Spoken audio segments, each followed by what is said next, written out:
Bapak sampai jam 16.30 Pak. Enggak, 15 Pak. 15.30 ya. 16.30 waktu Indonesia Tengah ya. 15.30 waktu Indonesia Tengah Pak. 15.30 waktu Indonesia Tengah. Iya.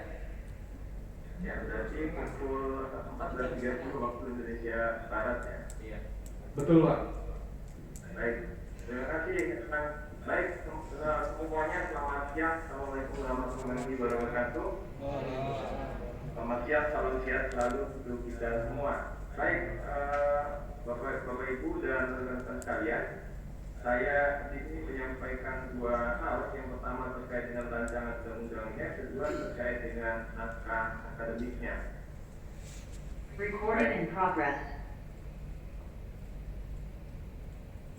Baik, ada untuk itu saya bicara dulu soal pengantar ya di tulisan saya ditulis terkait dengan bagaimana situasi buruh sawit di kita ya di Indonesia terutama. Kalau kita lihat bahwa sektor perkebunan sawit ini sangat banyak sekali menyerap tenaga kerja. Misalnya data yang dikeluarkan oleh Kompas saja tahun 2019 itu jumlah buruh atau ya saya agak ini ya agak kurang truk katanya menggunakan terminologi buruh ya, karena biasanya buruh itu ya selalu dikonotasikan dengan ya pekerjaan yang kasar begitu, padahal kita lihat kontribusinya sangat besar benar. Nah, saya menggunakan terminologi pekerjaannya. Pekerja di perkebunan sawit itu kurang lebih 4,42 juta orang ya.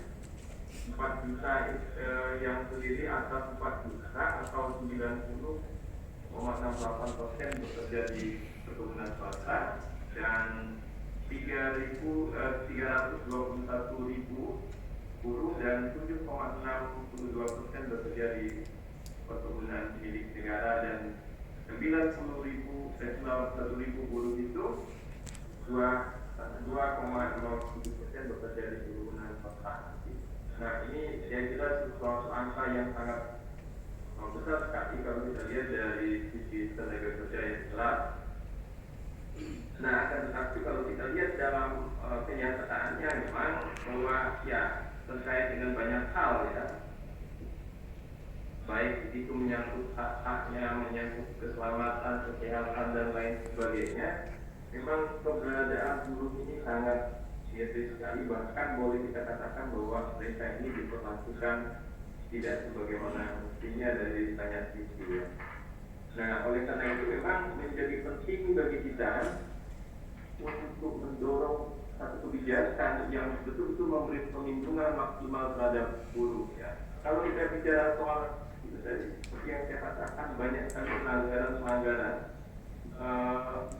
terkait dengan hak buruh itu tadi, dan pelanggaran itu tidak hanya terkait dengan ini ya, terkait dengan lemahnya atau terkait misalnya isu-isu yang terkait dengan pelanggaran itu, misalnya isu-isu menyangkut kepastian kerja, menyangkut upah yang layak, menyangkut kerja paksa ya, saya boleh katakan kerja paksa memang ya kalau kita lihat kenyataannya memang ada segelintir orang yang dipaksakan untuk bekerja seolah-olah kayak tuli saja begitu. Nah juga keselamatan dan kesehatan kerja, bahkan juga buruh anak ya, dan jaminan sosial juga masih banyak terjadi. Nah penyebabnya adalah ada beberapa hal ya yang bisa kita dapati di lapangan, misalnya terkait dengan pengawasan yang lemah oleh instansi atau oleh dinas terkait, misalnya dinas perkebunan dan dinas pertanian kalau di kabupaten kota. Nah lemahnya itu karena banyak hal, memang misalnya jarak yang harus ditempuh, biaya dan sarana prasarana juga SDM-nya kan, itu bisa kita maklumi bahwa ini satu PR besar bagi pemerintah dan juga bagi kita semua. Di samping itu juga ketiadaan regulasi yang secara khusus melindungi hak-hak buruh ini kemudian juga membawa dampak yang cukup besar bagi pelanggaran terhadap hak-hak itu tadi. Regulasi yang ada dirasakan hanya bersifat parsial saja, sehingga perlindungan terhadap buruh sebenarnya harus ada satu regulasi yang bersifat khusus. Ya, kira apa yang didorong oleh kawan-kawan ini adalah sesuatu yang menggembirakan, sesuatu yang bagus, dan berita ini berita yang kita berita yang luar biasa bagi para pekerja atau karyawan atau buruh di sektor perkebunan sawit. Nah, seperti yang saya katakan, oleh karena itu memang menjadi penting perlindungan terhadap buruhnya secara maksimal. Kita lanjut soal bagaimana konsepsi perlindungannya. Kalau kita bicara secara teoritik bahwa konsepsi perlindungannya itu ada dua, yaitu perlindungan secara de facto dan perlindungan secara de jure. Perlindungan secara de facto itu adalah terkait dengan apa yang sudah dilakukan oleh buruh atau pengakuan yang dilakukan oleh buruh atau upaya-upaya yang dilakukan oleh para buruh itu atau oleh para pekerja itu merupakan bentuk pengakuan secara de facto. Akan tetapi pengakuan secara de facto ini adalah tidak kuat karena dia bersifat sementara. Oleh karena itu harus ada pengakuan secara hukum yang bersifat de jure, sehingga pengakuannya bersifat permanen dan perlindungan terhadap hak-haknya juga bisa terlindungi secara maksimal.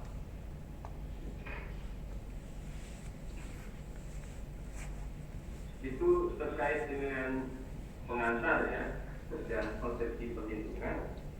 Sekarang kita masuk ke materi muatan. Kalau kita bicara soal materi muatan yang diatur di dalam undang-undang, maka materi muatannya itu paling tidak memuat 5 hal ya. Pertama, pengaturan lebih lanjut mengenai ketentuan yang diatur di dalam Undang-Undang Dasar tahun 1945. Apakah kemudian undang-undang ini merupakan perintah langsung atau bukan dari Undang-Undang Dasar Negara Republik Indonesia? Yang kedua, perintah dari undang-undang lainnya. Yang ketiga, pengesahan perjanjian internasional atau konvensi yang kemudian sudah diratifikasi oleh Indonesia. Yang keempat adalah tindak lanjut dari putusan Mahkamah Konstitusi. Dan yang kelima, pemenuhan kebutuhan hukum.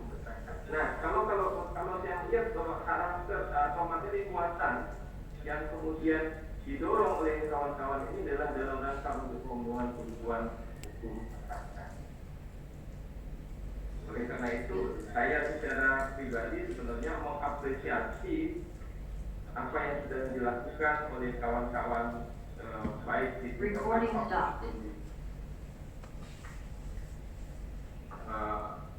tingkat politik ya, di tingkatan politik ya, atau di kalangan politisi. Saya kira apa yang dilakukan oleh teman-teman sesuatu yang bagus, saya kira sesuatu yang mengembirakan bagi para pekerja. Itu terkait dengan materi muatannya. Kemudian saya melihat di konsiderannya, terutama di konsideran menimbangnya. Idealnya bahwa konsideran menimbang itu harus memuat unsur-unsur filosofis, sosiologis, dan juridis yang menjadi pertimbangan dan alasan dibentuknya undang-undang ini. Dan urutan-urutan itu sebenarnya antara filosofis, sosiologis, dan juridis itu idealnya adalah secara berurutan mulai dari filosofis, kemudian sosiologis, dan juridis. Nah, pertimbangan-pertimbangan ini memang idealnya harus ada dalam setiap peraturan perundang-undangan.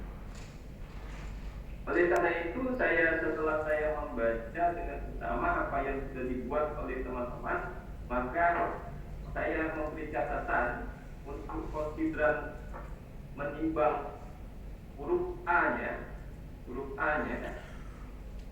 Saya menyarankan bahwa setiap orang berhak bekerja serta mendapat imbalan dan perlakuan yang adil dan layak dalam hubungan kerja sebagaimana amanat Undang-Undang Dasar Negara Republik Indonesia tahun 1945. Nah, itu merupakan unsur filosofisnya. Kemudian di konsideran mengingat bahwa dasar hukum konsideran mengingat ini terkait dengan dasar hukum yang membuat dasar kewenangan pembuatan peraturan perundang-undangan yang memerintahkan pembuatan peraturan. Nah, pertanyaannya adalah usulan ini dari mana? Oleh karena itu, kalau bicara soal usulannya, maka konsideran mengingat terutama terkait dengan dasar hukumnya, kalau itu kalau ini berasal dari DPR, maka konsideran mengingatnya itu atau dasar hukum mengingatnya itu pasal 20 dan pasal 21 Undang-Undang Dasar Negara Republik Indonesia tahun 1945. Kalau ini merupakan usulan pemerintah tadi yang inisiatif DPR, sekarang usulan pemerintah, maka dasar hukumnya adalah pasal 5 dan pasal 20 Undang-Undang Dasar Negara Republik Indonesia tahun 1945.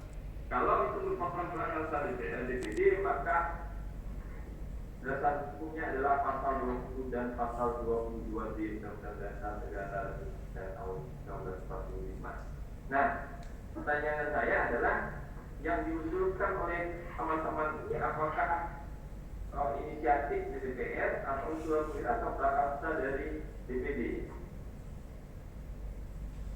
Nah, oleh karena ini bisa menjadi rujukan ya. Yang berikutnya adalah soal ketentuan umum. Soal ketentuan umum. Apa yang dimuat di dalam ketentuan umum? Ketentuan umum itu yang pertama memuat batasan pengertian atau definisi. Yang kedua, singkatan atau akronim yang digunakan. Yang ketiga, hal-hal lain yang bersifat umum yang berlaku bagi pasal-pasal berikutnya, antara lain yang memuat atau yang mencerminkan soal asas, maksud, dan tujuan. Nah, kemudian kita akan melihat pasal 1 angka 2 terkait dengan ketentuan umum. Soal definisi pekerjanya. Kalau kita lihat di dalam kamus besar bahasa Indonesia, arti kata pekerja itu adalah orang yang menerima upah atas hasil kerjanya. Sedangkan menurut pasal 1 Undang-Undang Nomor 13 Tahun 2003 tentang Ketenagakerjaan, pekerja atau buruh adalah setiap orang yang bekerja dengan menerima upah atau imbalan dalam bentuk lain. Nah, oleh karena itu saya kira apa yang dibuat oleh teman-teman, maka saya kira perlu disesuaikan saran saya begitu, karena ini merupakan definisi atau pengertian yang bersifat umum sehingga tidak menimbulkan penafsiran lain lagi begitu. Tidak menimbulkan penafsiran lain lagi.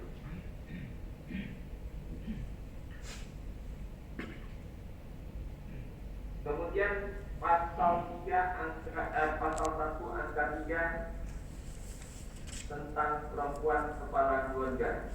Pertanyaan saya adalah, kalau menuliskan perempuan kepala keluarga itu berarti dimaknai bahwa perempuan itu melaksanakan peran dan tanggung jawabnya sebagai pencari nafkah, pengelola rumah tangga, penjaga keberlangsungan hidup keluarga, dan pengambil keputusan dalam keluarganya, termasuk di dalamnya adalah perempuan yang bercerai. Itu makna dari perempuan kepala keluarga. Pertanyaan saya adalah, apakah semua perempuan yang bekerja di sektor perkebunan kelapa sawit itu berperan sebagai kepala keluarga dan sudah bercerai? Nah, kalau saya temui di lapangan, ya sepanjang sepengetahuan saya yang sering saya temui di lapangan, tidak semua bahwa perempuan yang bekerja di sektor perkebunan sawit itu, terutama di Kalbar ya, yang saya dapati di lapangan itu, tidak semua itu adalah kepala keluarga dan sudah bercerai. Oleh karena itu, maka terminologi yang digunakan, saya lebih senang menggunakan terminologi pekerja perempuan. Karena kalau pekerja perempuan berarti perempuan yang tidak berkedudukan sebagai kepala keluarga dan sudah bercerai itu masuk dalam definisi itu.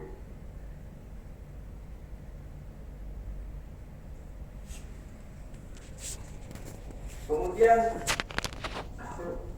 pasal 1 angka 15 soal istilah premi. Ya, istilah premi menurut Kamus Besar Bahasa Indonesia itu adalah hadiah atau uang dan dalam bentuk uang atau dalam bentuk lain yang diberikan sebagai perangkat untuk meningkatkan prestasi. Nah, arti lain dari premi itu adalah hadiah dalam bentuk undian, perlombaan, pembelian. Nah, sedangkan istilah premi dalam praktek di lapangan, ya, premi itu adalah gaji atau bayaran yang diberikan setelah karyawan mencapai target yang ditentukan, yang biasanya dihitung per satuan atau per jam. Misalnya 1 jam preminya 5.500 umumnya begitu, yang didapati di lapangan itu. Oleh karena itu, istilah premi itu tidak sama dengan tambahan penghasilan. Tidak sama dengan tambahan penghasilan. Definisinya ya. Kemudian lanjut ke pasal 2 terkait dengan tujuan perlindungan buruh atau pekerja atau buruh. Saya menyarankan di sini adalah yang poin A-nya, grup A-nya, memberdayakan dan mendayagunakan pekerja secara optimal dan manusiawi. Kenapa demikian? Karena mendayagunakan dari kata mendaya dan gunakan. Ya, kalau kita bicara memberdayakan berarti pemberdayaan yang dimaksud adalah pemberdayaan dalam aspek ekonomi dan aspek sosialnya. Nah, pemberdayaan yang saya lebih tekankan ini adalah pemberdayaan secara ekonomi dan perlakuan terhadap mereka secara manusiawi. Artinya, ya dari sisi beban yang mereka kerjakan dan apa yang harus mereka dapatkan itu harus berkesesuaian. Itu yang saya maksud sebagai manusiawi itu. Lebih dipahami dalam konteks itu. Yang B-nya meningkatkan jaminan kesehatan dan keselamatan bagi pekerja. Nah, seperti yang saya ceritakan dari awal bahwa yang terjadi di lapangan itu banyak para pekerja itu terkait dengan kesehatan dan keselamatan kerjanya itu terabaikan.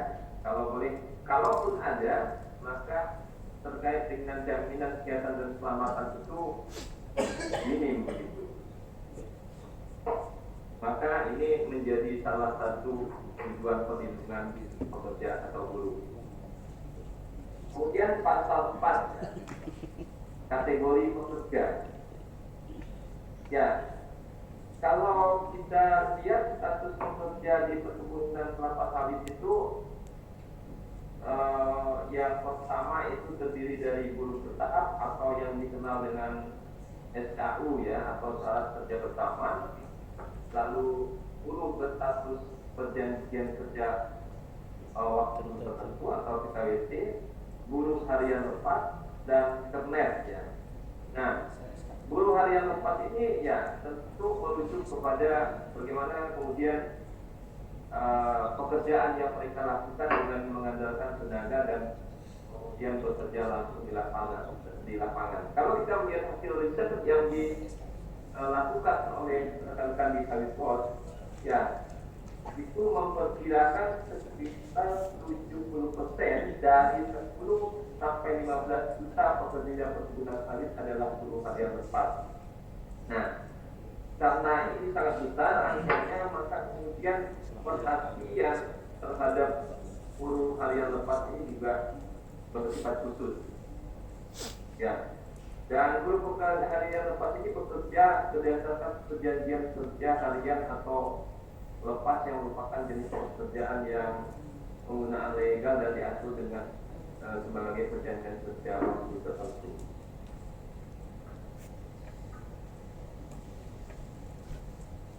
pasal 21. Pasal 21 terkait dengan peninjauan upah berkala dilakukan oleh perusahaan.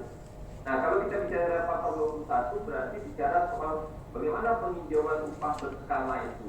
Kalau kita lihat terkait dengan peninjauan upah berkala, saya melihat dari sisi itu. Yang pertama terkait dengan peninjauan upah berkala itu harus memperhatikan paling tidak ada 5 hal ya. Yang pertama terkait dengan upah minimum yang ditetapkan oleh atau UMP yang ditetapkan oleh pemerintah provinsi dan kabupaten atau kota, upah minimumnya. Yang kedua, kemampuan perusahaan. Upah minimum itu kan biasa ditetapkan setiap tahun atau beberapa tidak dalam jangka waktu yang panjang begitu. Karena ya apalagi situasi sekarang situasi pandemi dan situasi perekonomian yang masih belum menggeliat begitu, maka kemudian upah minimum menjadi satu perhatian khusus mana ya harus disesuaikan dengan kebutuhan masyarakat pada saat ini dalam situasi seperti ini. Yang kedua, kemampuan perusahaan. Walaupun kemudian ya tidak ada penetapan, namun kemudian kemampuan perusahaan juga harus diperhitungkan untuk membuat peninjauan upah berkala itu. Sejauh mana kemampuan perusahaan itu juga harus dipastikan, karena keberlangsungan perusahaan juga menjadi penting, tidak hanya untuk perusahaan tapi juga untuk buruh, untuk pekerja. Kalau perusahaan bangkrut, bagaimana kemudian mereka bisa bekerja lagi gitu. Yang ketiga, kinerja karyawan. Ya, ini ada semacam reward and punishment-nya. Ya, semacam kalau kemudian mereka kinerjanya bagus, maka kemudian ya mereka tentunya kemudian dapat gaji berkala ya, sebagai bentuk reward yang diberikan oleh perusahaan atau kemungkinan kepada mereka. Yang keempat adalah penambahan tanggung jawab dan tugas. Kalau tanggung jawabnya bertambah dan tugasnya bertambah juga kan peninjauan upah berkala juga harus diperhatikan. Artinya bahwa peninjauan upah berkala itu disesuaikan. Kalau kemudian tanggung jawabnya besar dan tugasnya juga besar, maka upah berkala itu juga harus ditingkatkan. Yang kelima, masa kerja dan fungsi. Masa kerja ya tentu terkait dengan waktu dia bekerja di perusahaan dan sejauh mana kontribusinya terhadap perusahaan, itu juga akan mempengaruhi pertimbangan untuk menaikkan atau meninjau upah berkala itu. Jadi bukan ditentukan atau bukan berdasarkan waktu yang panjang ya peninjauan upah itu, tapi memperhatikan beberapa hal lagi. Kalau demikian, maka saya menyimpulkan apa yang diusulkan oleh teman-teman itu, saya kira karena ada waktu definitif sampai 5 tahun, itu cenderung menurut saya merugikan kepentingan pekerja itu sendiri, cenderung merugikan kepentingan para pekerja itu.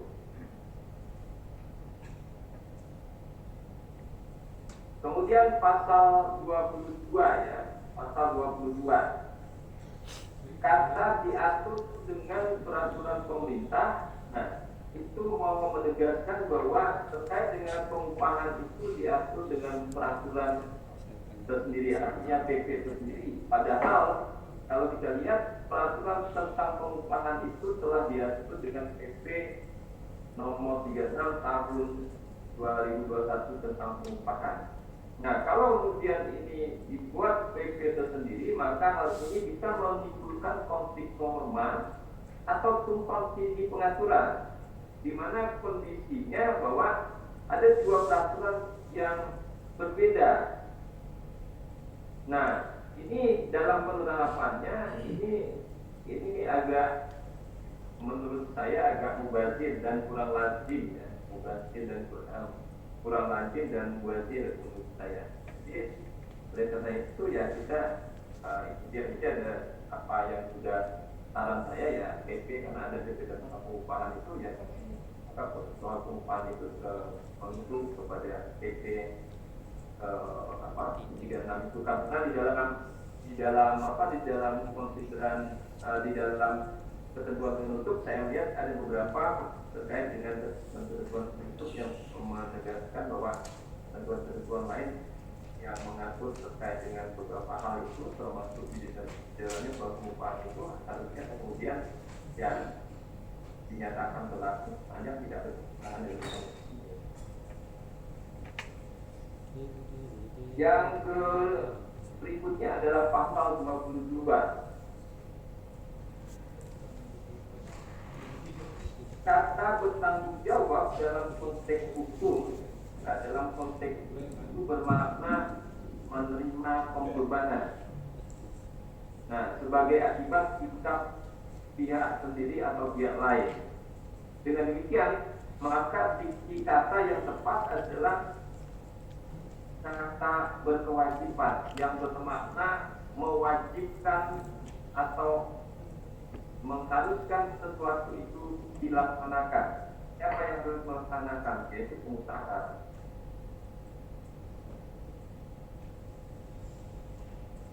Jadi merupakan sebuah keharusan. Karena ya ini terminologi hukum. Kemudian pasal 24. Pasal 24 dalam norma tentang kewajiban pengusaha dicampur adukan dengan kewajiban pekerja. Suatu norma sebenarnya haruslah ditulis secara sistematis. Harus ditulis secara sistematis. Misalnya terkait dengan kewajiban pengusaha perkebunan kelapa sawit, ya pengusaha saja. Lalu kemudian hak pekerja, ya hak pekerja saja. Kewajiban pekerja saja begitu. Jadi tidak dicampur adukan dalam satu pasal yang sama. Kemudian pasal 47.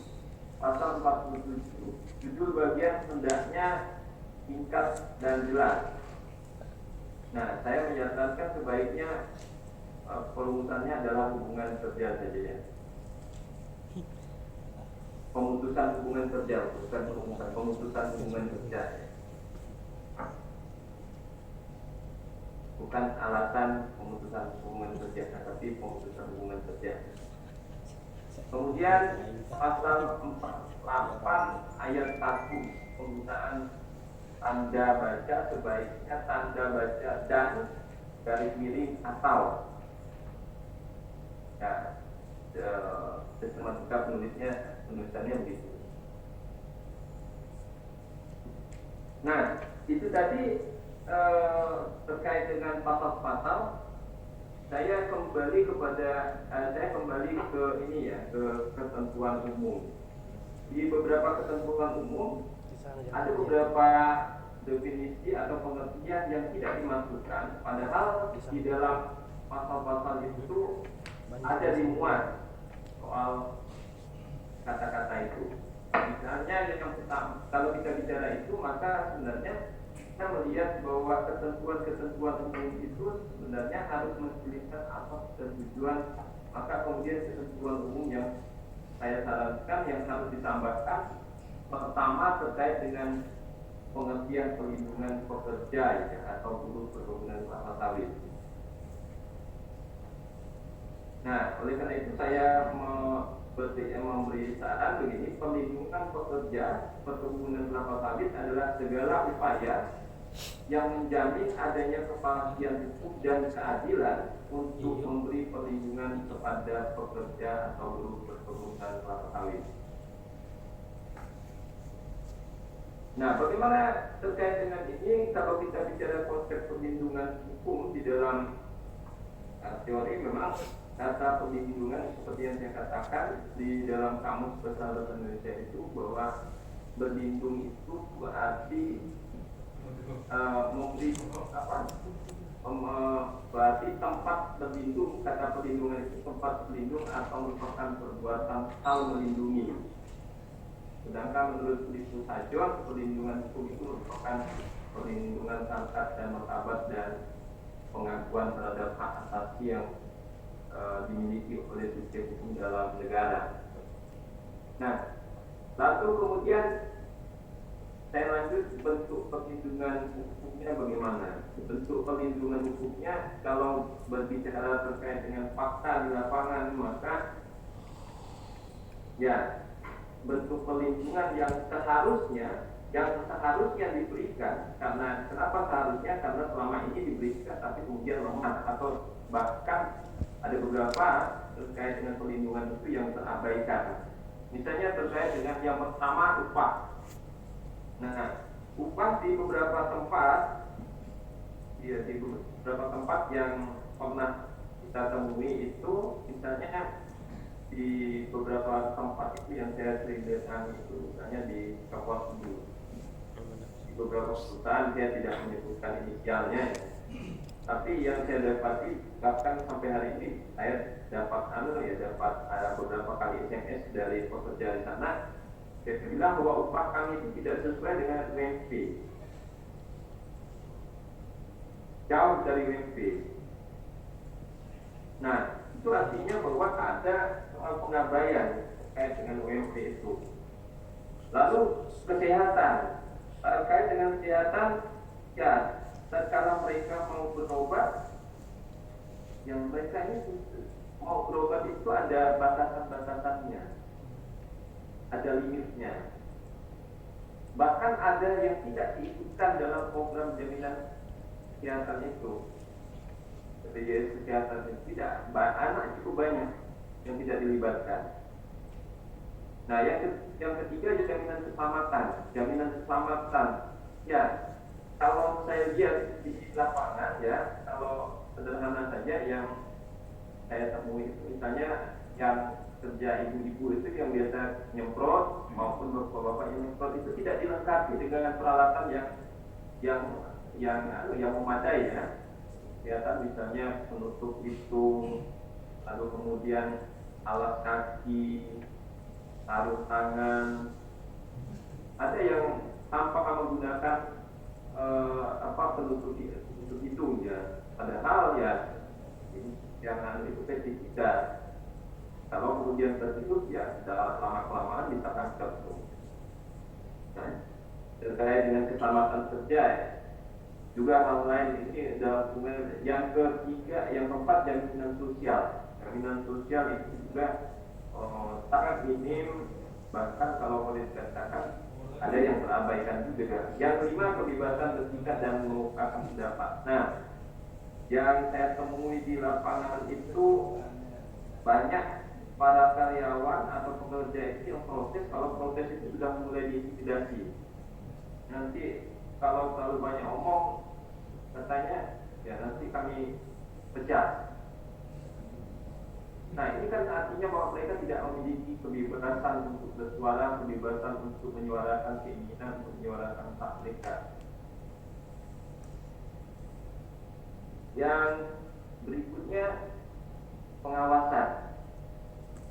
Pengawasan ini tambahan, ya, pengawasan. Saya di sini memberi pengertian pengawasan adalah proses dalam menetapkan ukuran kinerja dan pengambilan tindakan yang dapat mendukung pencapaian hasil yang diharapkan sesuai dengan kinerja yang telah ditetapkan atau yang telah ditetapkan. Yang berikutnya adalah buruh atau pekerja perempuan. Buruh atau pekerja perempuan. Saya masih cukup waktu, ya. Halo, Masih Pak? ya, lanjut, ya. Iya, lanjut Pak. Kita mencatat, masih ada waktu untuk Di diskusi nanti. samping tambahan-tambahan dalam ketentuan umum, di materi muatannya juga saya mau menambahkan beberapa hal. Yang pertama terkait dengan asas dan tujuan, ya. Asas dan tujuan. Asas di sini saya koreksi, saya tulis di sini adalah perlindungan pekerja berasaskan pemberdayaan, ya, pemberdayaan secara ekonomi, keadilan, karena selama ini mereka jarang mendapatkan keadilan, bahkan ketidakadilan justru yang banyak didapatkan. Yang ketiga, keseimbangan. Ya, selama ini, ya, pengusaha atau, ya, penggunaan sawit kelapa sawit itu ya posisinya inferior, dan kalau begitu, ya, pekerja itu inferior. Nah, oleh karena itu, bagaimana bicara terkait dengan pengaturan undang-undang, ada keseimbangan antara hak dan kewajiban baik pengusaha maupun pekerja itu. Dan yang berikutnya adalah keamanan. Keamanan itu lebih kepada soal keselamatan itu tadi. keselamatan kerja ya. Dan selanjutnya adalah kesejahteraan secara ekonomi ya. Dan selanjutnya adalah kepastian hukum. Karena belum ada hukum yang mengaturnya secara spesifik, maka kemudian ya adanya rancangan undang-undang ini untuk memberi kepastian bagi para pekerja itu. Nah, karena ini terkait dengan perlindungan, maka perlindungan itu berbicara soal hak dan kewajiban. Hak dan kewajiban siapa? Hak dan kewajiban yang dimiliki oleh pertama pekerja atau buruh, yang kedua hak dan kewajiban yang dimiliki oleh pengusaha perkebunan kelapa sawit.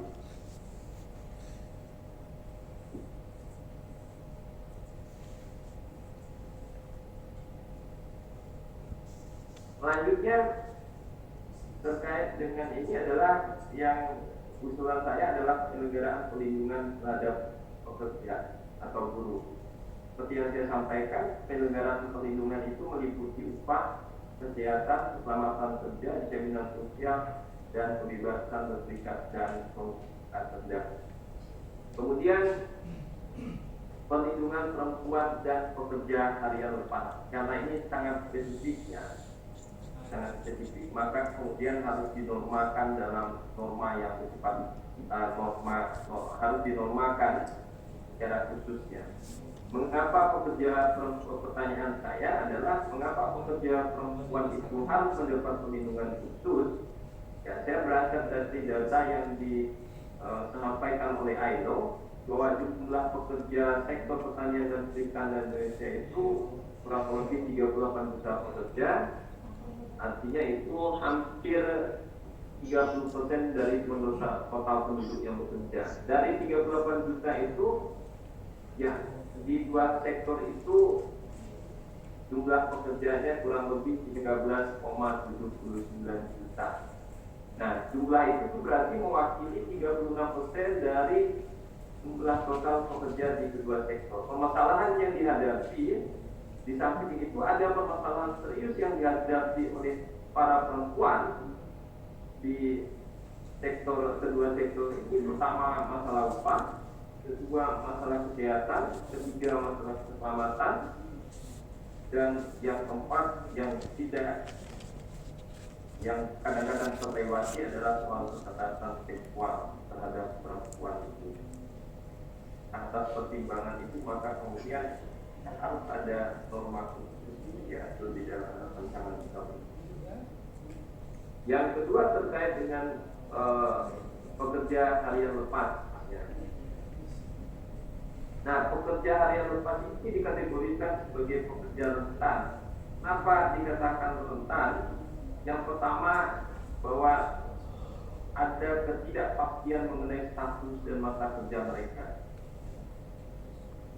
Yang kedua, kemungkinan banyak pemberi kerja tapi yang diberikan oleh majikan yang nanti disamarkan atau hubungan kerjanya bersifat ambigu. Jadi misalnya mereka berusaha bekerja di perusahaan A, tapi kemudian sebenarnya tidak bekerja di situ, tapi disubkontraktorkan. Tatkala ada masalah, mereka itu tidak tahu mau kemana karena kadang-kadang ditimpung.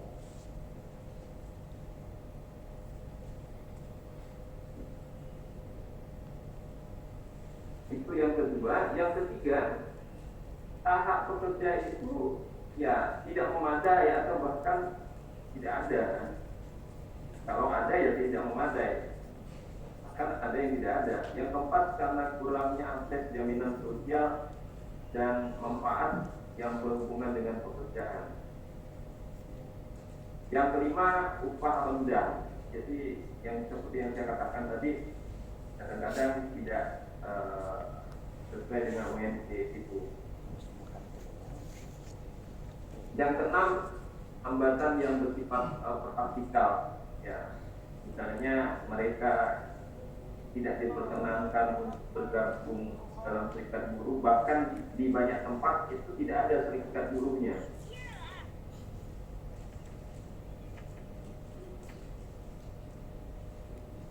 Selanjutnya, tanggung jawab pelaku usaha dan perusahaan perkebunan kota sawit. Ini yang saya katakan, ini pembebanan ini ya baik karena terkait dengan soal tanggung jawabnya itu tadi, ya tanggung jawab yang ada yang tanggung jawab itu ditertimbun karena perintah dari undang-undang, maka kemudian ya harus dibebankan kepada dan perkebunan kelapa sawit pengusaha atau pelaku usaha. Yang berikutnya pembinaan dan pengawasan. Nah, untuk pembinaan dan pengawasan, saya di sini dimulai dengan pertanyaan siapa yang melakukan pengawasan. Yang kedua, bagaimana tata cara pengawasannya. Yang ketiga, sejauh mana level pengawasannya. Yang keempat, bagaimana hasil pelaksanaan pengawasannya, dilaporkan kepada siapa. Yang selanjutnya, bagaimana evaluasi hasil pelaksanaan pengawasan. Selanjutnya, jika pengawasan dilakukan oleh instansi pemerintah tidak efektif, ya misalnya karena keterbatasan SDM, sarana dan prasarana serta pembiayaan, bagaimana sistem penelusuran hukum yang melibatkan siapa. Nah, itu yang saya maksudkan di sini adalah bagaimana keterlibatan masyarakat dalam hal pengawasan itu menjadi sesuatu yang penting, karena seperti yang saya katakan dan yang kita temui di lapangan bahwa banyak yang tidak didapati. Ya, mohon maaf kalau misalnya perusahaannya instansi yang mengawasi itu ada di ibu kota kabupaten, di mana perusahaannya itu di desa yang sangat jauh, bisa sampai berjam-jam, berbelasan jam jarak tempuhnya. Kadang-kadang sulit mereka mau ke sana. Alasannya banyak lah, karena biaya, tidak ada biaya khusus lah, tidak ada tenaga lah, tidak ada sarana lah untuk ke sana. Ya, itu alasan-alasan yang saya kira kadang-kadang masuk akal, tapi juga kadang-kadang tidak masuk akal.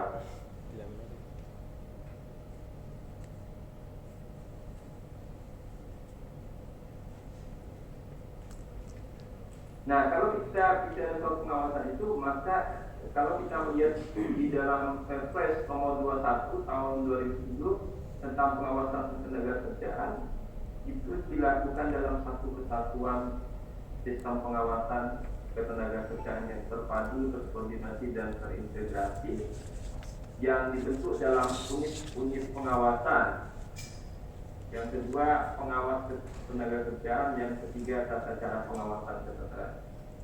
Oleh karena itu, ya sebenarnya ya pengawasan itu harus dilakukan secara sistematis supaya apa? Supaya kemudian ya, tidak terjadi seperti yang saya katakan tadi bahwa ya banyak alasan ini dan itu, dan sehingga pengawasan atau terkait dengan kegiatan ini bisa diawasi, kemudian bisa ditindaklanjuti. Di kita kan yang lemahnya itu memang di pengawasannya, yang terjadi lemah di pengawasannya, sehingga banyak pelanggaran-pelanggaran yang terjadi, bahkan ya tidak diproses karena tidak diketahui atau kemudian juga diabaikan. Selanjutnya soal peran serta masyarakat dalam perlindungan pekerja. Nah, ini yang saya katakan tadi bahwa ini menjadi satu hal yang penting tatkala kemudian ya instansi yang ditunjuk itu gagal atau kemudian tidak efektif melakukan pengawasan, maka harus ada pelibatan masyarakat dalam melakukan pengawasan, entah itu melalui LSM atau NGO atau masyarakat secara umum begitu. Yang selanjutnya adalah bisa dipersingkat lagi dikit, Pak? Nah, tentu pasti ada terjadi persinggungan kepentingan yang terjadi antara pengusaha dengan pekerja. Ya, yang paling banyak itu adalah soal ini upah. Nah, maka pertanyaannya bagaimana penyelesaiannya? Kalau kemudian ya dipercepat sedikit biar kita. Oke, baik. Maka bagaimana penyelesaiannya? Penyelesaiannya pertama di luar pengadilan dan di dalam pengadilan. Selanjutnya penyelidikan ada dua, yaitu dari kepolisian dan menjadi pegawai negeri sipil. Yang berikutnya adalah sanksi administrasi dan sanksi pidana. Nah, ketentuan peralihan jika kata tidak ada, saya tidak mau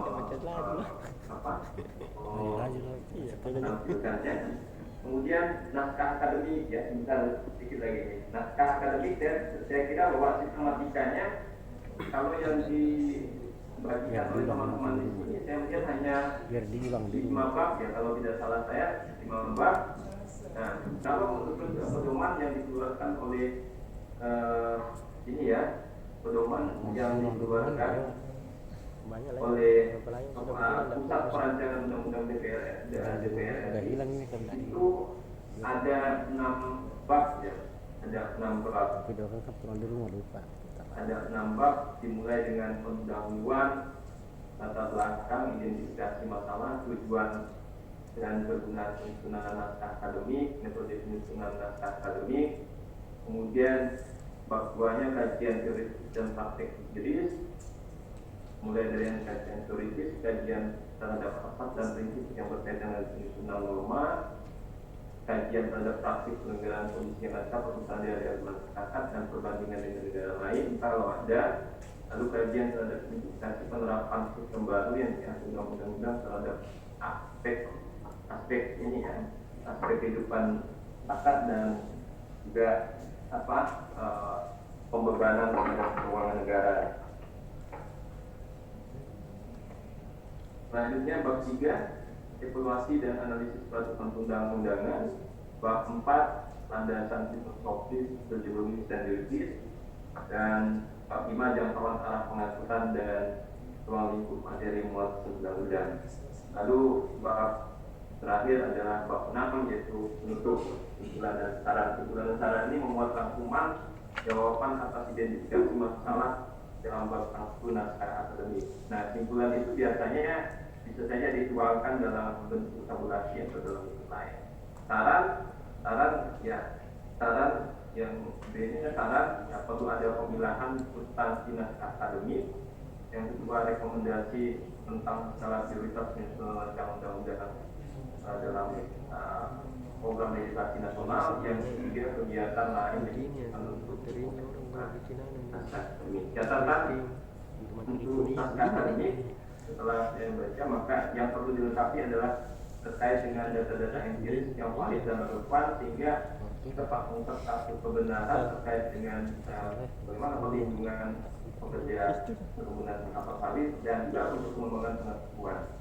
Yang kedua, catatannya adalah sistematika naskah akademik harus berdasarkan ketentuan umum yang digunakan dalam hal ini pedoman yang sudah dikeluarkan oleh ini tadi pusat perancangan undang-undang dari sebagai acuan sebagai pedoman. Saya kira demikian yang bisa saya sampaikan. Baik, Terima kasih. oke.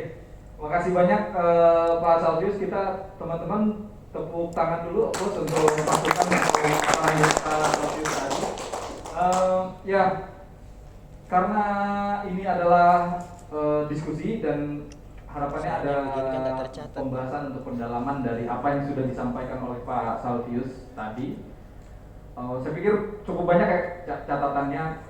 Beliau mulai mengkoreksi dari kata per kata dan juga bahkan menawarkan definisi dan rumusan ya. Kemudian juga tawaran atau beliau juga mengkoreksi misalnya contoh soal apa sih yang dimaksud soal perempuan kepala keluarga ini, dan juga menawarkan usulannya ini sebagai contoh ya beberapa. Kemudian juga ada usulan soal istilah premi, dan yang saya ingat juga ini soal ini ya Pak, kita juga harus bisa memilah gitu di pasal 24 itu tadi, dan ada bagian-bagian untuk kemudian masuk ke naskah akademik yang mungkin ini belum masuk atau belum terakomodir di rancangan kita. Itu adalah kita juga harus bisa mengacu kepada rumusan atau bagian perancangan DPR ya, namanya Pak ya, yang pedoman penyusunan naskah akademik. ya pedoman penyusunan naskah akademik yang dimiliki oleh DPR. Nah itu poin-poin yang disampaikan. Tapi sebenarnya masih lebih banyak gitu ya Pak, Pak Salvius. Saya ingin mempersilahkan teman-teman di sini dulu Pak, peserta untuk bisa bertanya atau berdiskusi langsung. Mau klarifikasi, mau mendalami. Tidak bertanya tadi. Sebenarnya ini melengkapi masing-masing ya. Mungkin di penyampaian saya kurang ya, mungkin bisa ditambahkan juga ini. Oke. Baik Pak, saya membuka teman-teman, apakah ada yang ingin mendiskusikan lebih lanjut soal ini? Gitu? Ya. Ada? Kalau ada, maju Bang, tolong Bang, karena kita Maju aja Pak. narsumnya online.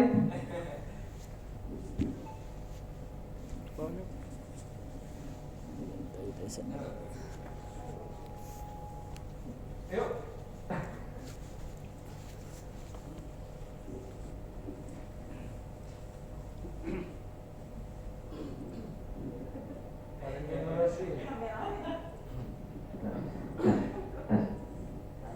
Oke, terima kasih.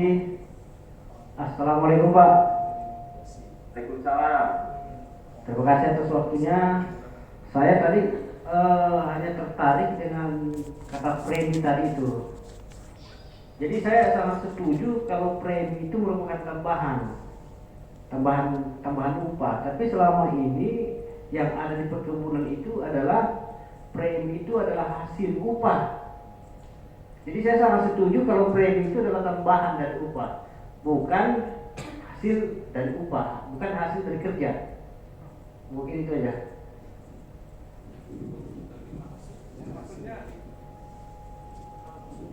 Saya dari Kalimantan Timur. Baik. Ada lagi teman-teman yang lain bisa bertanya langsung dulu. Maju ke depan. Bang.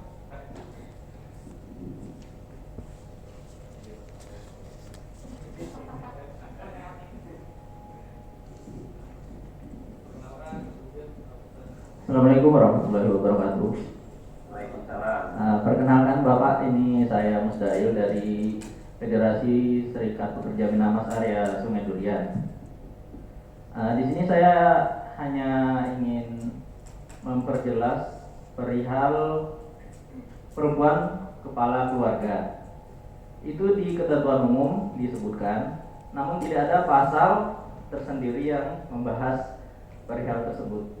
Jadi mungkin itu saja yang perlu ditambahkan lagi untuk pasalnya biar lebih jelas ayat berapa gitu. Mungkin itu saja. Assalamualaikum warahmatullahi wabarakatuh. Waalaikumsalam warahmatullahi wabarakatuh. Terima kasih Bang. Menambahkan ya atau meng-highlight bahwa kalau sudah ada di atas di ketentuan umum, kita mau mengatur apa tentang perempuan kepala keluarga itu tadi. Ada lagi yang mau